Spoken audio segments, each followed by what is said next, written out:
All right, so we have some Indiana Fever player news. Natasha Howard has... I don't want Natasha Howard anywhere near Caitlin Clark.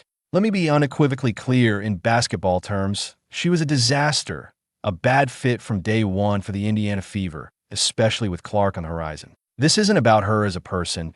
It's about a player who actively hindered team chemistry and flow. The truth about her impact, or lack thereof, on Clark's burgeoning dynasty is finally out. This situation was an absolute train wreck, and the league is still reeling from the fallout. The decisions made regarding player contracts and team dynamics have reached a boiling point, threatening the entire season. Howard's presence created a glaring incompatibility on the court, actively disrupting the rhythm Caitlin Clark was meant to establish.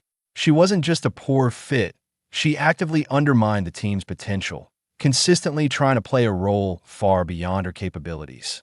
While some players just quit, Howard at least showed up, but her misguided efforts were arguably more damaging. Imagine a player convinced they're the star, attempting to run the point when the true point guard of the future is waiting in the wings. This fundamental disconnect spelled disaster for any hopes of a cohesive unit, leading to an undeniable rift that fans immediately recognized. The news broke that Natasha Howard was joining Sishan in the WCBA, taking her talents overseas once again. This wasn't a surprise. It's a routine for her offseason. But this time, the fan reaction was different, a collective sigh of relief mixed with a blunt message. The sentiment echoed loudly, "Congratulations, go overseas, play well, get your money. Just don't come back to the Indiana Fever." It was an unprecedented, almost brutal, direct appeal from the fan base. The message was clear, devoid of malice, but firm. Her time with Clark's Fever simply had to end for the team to move forward. The core issue wasn't just personality, it was pure basketball philosophy. Natasha Howard inexplicably was constantly trying to dribble the ball up the floor, behaving as if she were a primary ball handler. This wasn't a team with a clear point guard vacancy. It was a team preparing for Caitlin Clark. To make matters worse, she couldn't consistently shoot three-pointers, completely negating any floor spacing. This fundamental flaw choked the offense, leaving Aaliyah Boston struggling to operate in a put-trick trash system that exacerbated these inefficiencies.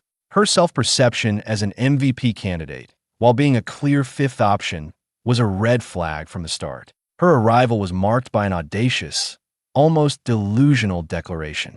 She aimed to win the DMN MVP. This wasn't just ambitious.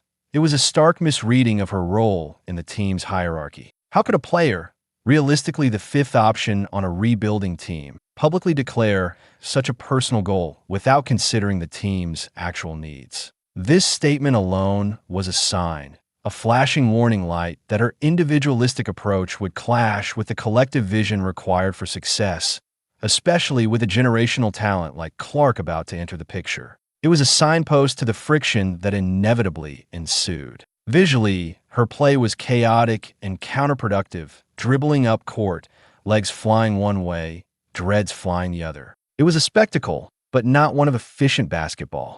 This frantic, uncomposed style perfectly